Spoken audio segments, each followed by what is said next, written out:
ప్రజాస్వామ్యం ముఖ్య ఉద్దేశం ఏమిటంటే సామాజిక సమానత్వం. దీనికి రెండర్థాలున్నాయి. మొదటిది మానసికమైనది.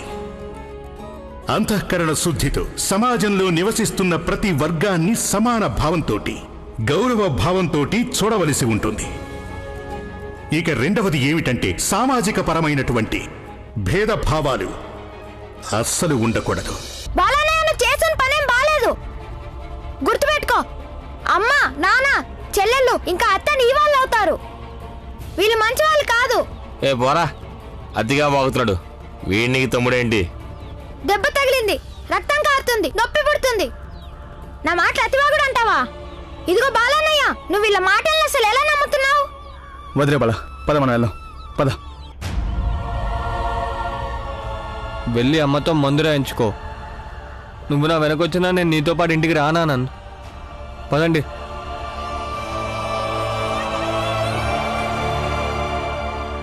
ప్రస్తుతం ఏదో ఒక నగరానికి వెళ్తాను. అక్కడ ఖచ్చితంగా ఏదో ఒక పని దొరుకుతుంది. అన్నయ్య, నువ్వేం బాధపడద్దు. నీకు తప్పకుండా పని దొరుకుతుంది. నీలా కష్టపడే వాడికి దొరకకపోతే ఇంకెవరికి దొరుకుతుంది? సరే, ఒక మాట. అంత దూరం వెళ్తున్నారు, మీ ఆరోగ్యాన్ని అశ్రద్ధ చేయొద్దు. జాగ్రత్తగా ఉండండి. చూస్తున్నారా మిత్రులారా, పని పాట ఏం లేదు గాని పెద్ద పోటుగాళ్ళ రోజు పనున్నట్టు వెళ్తాడు. అయినా వాళ్ళు చూడు ఎలా వీడుకోలు చెప్తున్నారు, ఏదో పెద్ద యుద్ధానికి వెళుతున్నట్టు. అన్నయ్య, వాళ్ళు మాట్లాడే మాటలు పట్టించుకోకు. నువ్వెప్పుడూ ఎవరికీ కూడా చెడు చేయలేదు. అందుకే నీకెప్పుడూ ఆ దేవుడు చెడు చేయడు. నీకు పని తప్పకుండా దొరుకుతుంది. వెళ్ళిరా అన్నయ్య.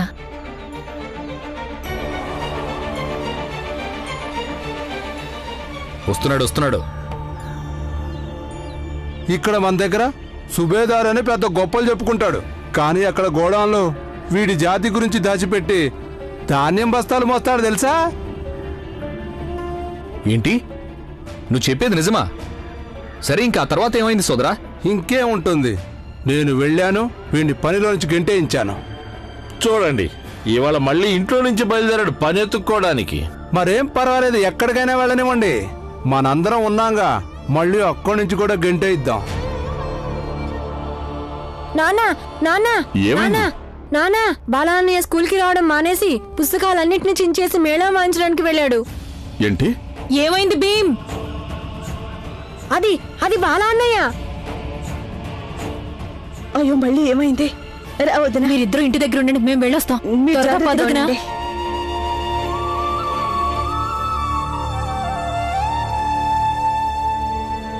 వీళ్ళకి తగిన పని ఎంచుకున్నాడు వీళ్ళ అబ్బాయి, బ్యాండ్ మేళం పని. అరే ఆనంద్, ఏమైంది? బాలా ఎక్కడా? ఆ మేళం వాళ్ళతో వెళ్ళాడు. కానీ ఏమైంది? రక్తం ఎందుకు కారుతుంది? నేను బాలన్నయ్యని ఇంటికి రమ్మని ఎంతగానో అడిగాను. అప్పుడు నన్ను తను తోసేశాడు. అప్పుడు నేను కింద పడి చెక్క బల్లకి తగులుకొని నా తల పగిలింది.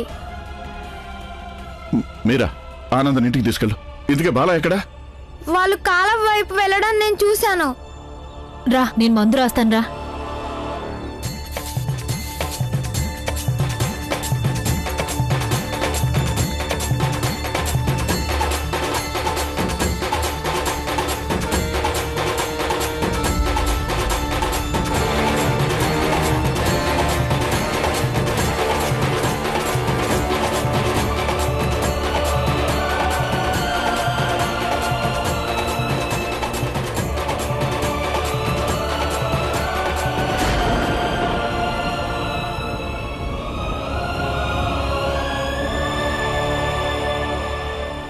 భయపడకు బాల, వాయించు. కానీ గుర్తుంచుకో, మీ నాన్నతో మాత్రం వెళ్ళకు. ఒకవేళ వెళ్ళావంటే మళ్ళీ రావు. వాయించు.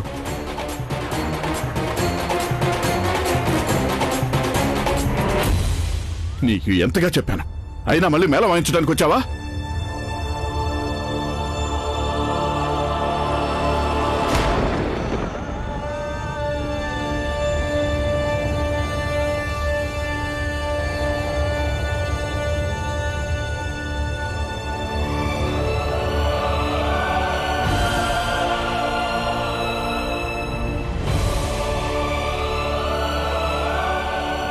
నువ్వు నన్ను కొట్టావంటే నేను పోలీస్ స్టేషన్కి వెళ్ళి ఫిర్యాదు చేస్తాను. నా మీద ఫిర్యాదు చేస్తావా? నా మీద ఫిర్యాదు చేస్తావా? ఎంత ధైర్యం రా నీకు? వెళ్ళు, వెళ్ళరా, వెళ్ళి ఫిర్యాదు చెయ్యి. నా మీద ఫిర్యాదు చేస్తావా? నా మీద ఫిర్యాదు చేస్తావా నువ్వు? బాలా ఇంటికి రా నాన్న, నా మాట విను. బాలా నా మాట విను. బాలా నేను రాను, మీరు వెళ్ళిపోండి. రాను.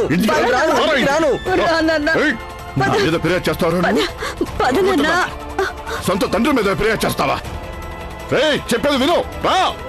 అరే బాలా బాలా, బాలా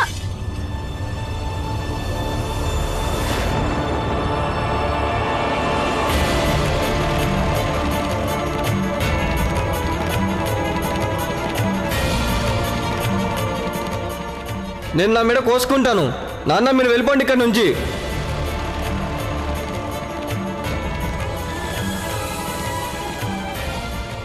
ఇదిగో నువ్వు నా కత్తి ముట్టుకున్నావేంట్రా బాబు? ఇప్పుడు నేను వేరే కత్తి ఎక్కడ తేవాలి? నువ్వే డబ్బులు కట్టాలి దానికి.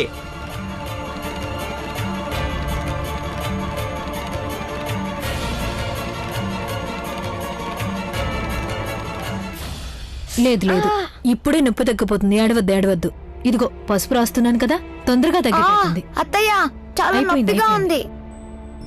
అయిపోయింది. ఆ, బాలా ఇల్లు వదిలిపెట్టి చాలా పెద్ద తప్పు చేశాడు. వాడు చేసింది ఏదో చేశాడు, మధ్యలో నా తల పగలు కొట్టాడు. అసలు ఎక్కడైనా ఇలాంటి అన్నయ్య ఉంటాడు అత్తయ్య? ఆ బాబు, కోపంలో తోసుంటాడు, దెబ్బ తగిలింది. నీకంటే పెద్దవాడు కదా, వాడిని క్షమించు. కానీ ఇప్పుడు మనం ఏదో ఒకటి చేసి వాడిని ఇంటికి తీసుకురావాలి. తీసుకొచ్చేదేముంది? నాన్న కర్ర తీసుకెళ్లి బాగా కొట్టుకుంటూ తీసుకొస్తాడు. ఏమోరా, వస్తాడో లేదో తెలీదు. బాగా మొండోడైపోయాడు. అసలు ఎవరి మాట వినడం లేదు. బాలా బాలా నా మాట అమ్మా, నువ్వు ముందుకు రావద్దు. వస్తే నా పీక్ కోసుకుంటాను. కోసుకోరా పీక, కోసుకోరా. నేను చూస్తాను నీకెంత ధైర్యం ఉందో. కోసుకోరా. నేను అబద్ధం చెప్పట్లేదు నాన్న, నేను నిజంగానే కోసుకుంటా. ఏంటంటే మీరు కూడా? అరే కానీ నా కత్తి. నువ్వు నోరు మూసుకో. నీకు డబ్బులు ఇస్తారే దానికి. ఇవాళ తాడో పేడో తేలిపోవాలి. ఇలాంటి వాళ్ళకి డజన్ల కొద్దీ పిల్లల్ని కంటమే తెలుసు, పిల్లల్ని క్రమశిక్షణగా పెంచడం రాదు. వీళ్ళ పిల్లలు ఇంట్లో నుంచి పారిపోయి ఎప్పుడైతే ఏదైనా చేయాలనుకుంటారో అప్పుడు తండ్రి హోదా చూపిస్తారు. అని పిల్లల్ని కనగానే అందరూ తండ్రులు అయిపోరు. ఆ పిల్లల మంచి చెడ్డ చూడకపోతే అప్పుడు ఇలాగే జరుగుతుంది. అరే వీళ్ళ పిల్లాడు పీక కోసుకున్నా గానీ వీళ్ళకి నష్టమేముంటుంది? బొచ్చడు మంది పిల్లలు ఉంటారు, ఒకడు చచ్చినా సరే పెద్ద నష్టమేమి ఉండదు వీళ్ళకి. బాలా ఇంటికి రా బాబు. వీళ్ళందరి ముందు మీ అమ్మ నాన్నని అవమానాలు పాలు చేయొద్దు. భీమాబాయ్, రా వెళ్దాం. వాళ్ళ పిల్లలు వాళ్ళ ఇష్టం వచ్చినట్టు పెరుగుతారు, తల్లిదండ్రులు కాస్త కూడా శ్రద్ధ లేకుండా పోయింది.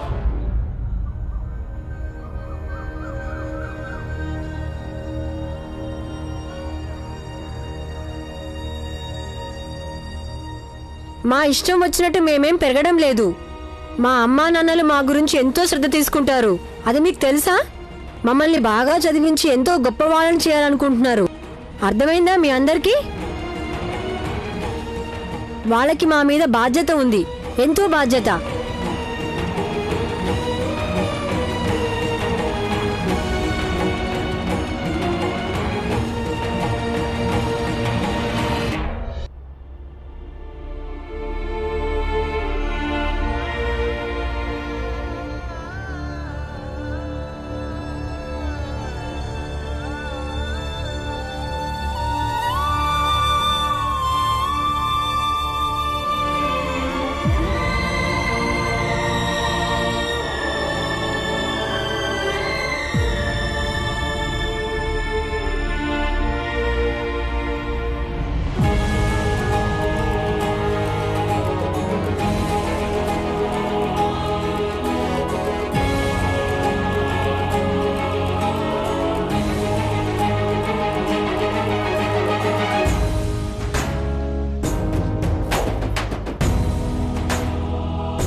నేను విఫలమయ్యాను భీమాబాయ్. నేను ఓడిపోయాను.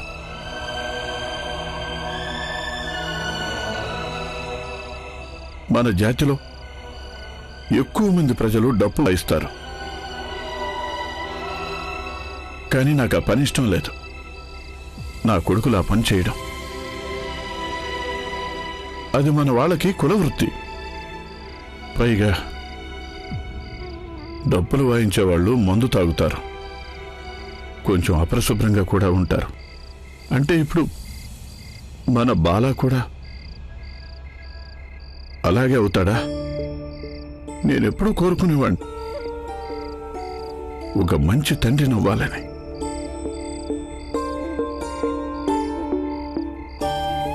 జనాలందరూ నా పిల్లల్ని ఆదర్శంగా తీసుకుని అదుగో రామ్జీ సత్పాల్ కొడుకులు వెళ్తున్నారని అనుకోవాలి.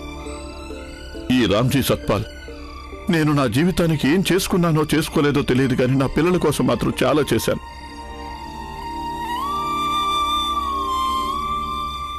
కానీ ఈరోజు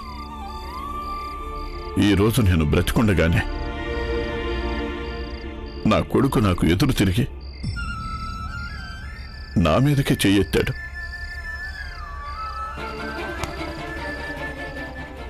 నన్ను కొట్టావంటే నేను పోలీస్ స్టేషన్కి వెళ్ళి ఫిర్యాదు చేస్తాను. నేను నా మీద కోసుకుంటాను. నాన్న మీరు వెళ్ళిపోండి ఇక్కడ నుంచి. ఇలాంటి వాళ్ళకి డజన్ల కొద్దీ పిల్లల్ని కంటమే తెలుసు, కానీ పిల్లల్ని కనగానే అందరూ తండ్రులు అయిపోరు. ఆ పిల్లల మంచి చెడ్డ చూడకపోతే అప్పుడు ఇలాగే జరుగుతుంది. అరే వీళ్ళ అబ్బాయి పీక్ కోసుకున్నా కూడా వీళ్ళకి ఏమి నష్టం ఉండదు. నాకు అర్థం అవడం లేదు వాడు ఎందుకు అలా చేశాడని.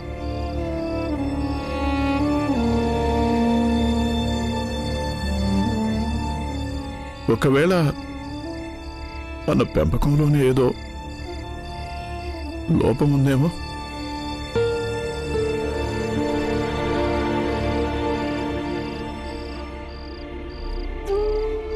అలా ఎందుకు అనుకుంటారు?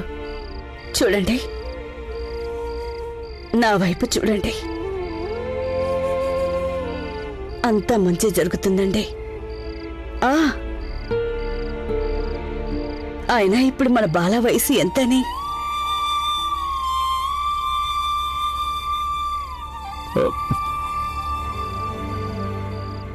భీమాబాయ్ ఒకవేళ బాల ఎలా అనుకొని ఉంటాడా? మనం వాడిని ప్రేమగా చూడటం లేదని, అలాని వాడు తప్పుగా అర్థం చేసుకొని ఉంటాడా?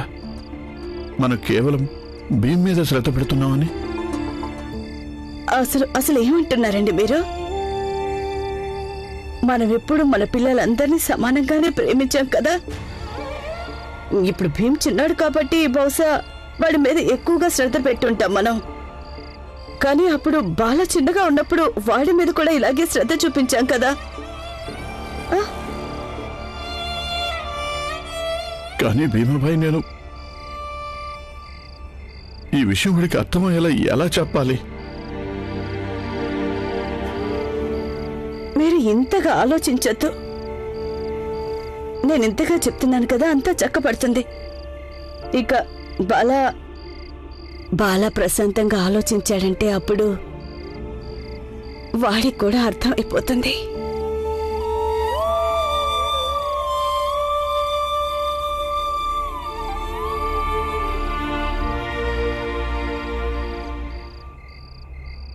బాలారావు, నీకు చెప్పాను కదరా, నేను కొంచెం తాగిరా, ఏమి అవదురా. నువ్వు ఇంకా చిన్నపిల్లడు కాదు. తాగామంటే స్వర్గం కనిపిస్తుంది. తొందరగా రండి, తొందరగా నడవండి. ఏ బాలా, ఆగో ఆగో, బాలా ఆగో ఆగో.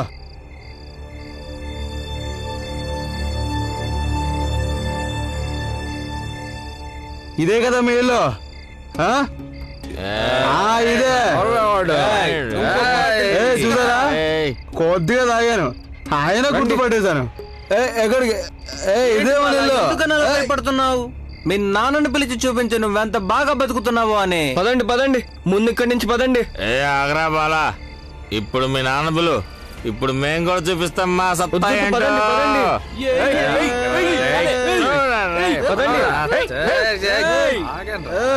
నిన్ను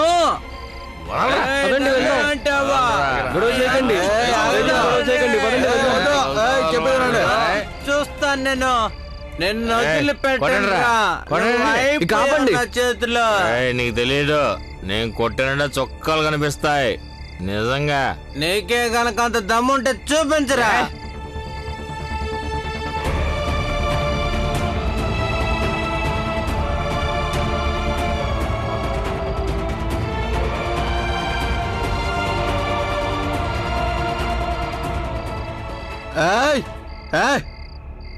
ఇద్దరిని ఎగిరెగిరి కొడతాను. ఎందుకు పాము ముంగిసులో పోట్లాడుకుంటున్నారు? సుబేదార్ సాబ్ నమస్తే సార్.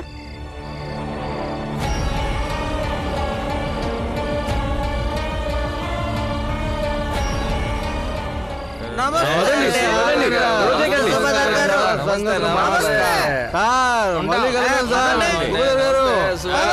మళ్ళీ కలుద్దాం. అయ్యా మళ్ళీ కలుద్దాం.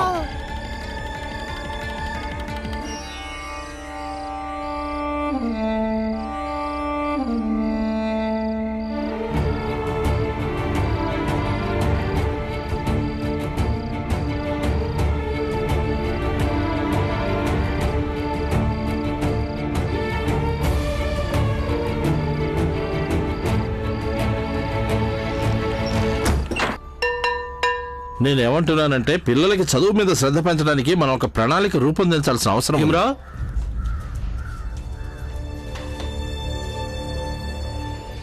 బాల ఎక్కడా? తను రాలేదండి. ఎందుకు? వాడికి ఆరోగ్యం బాగాలేదా? వాడిక స్కూల్కి రాడు.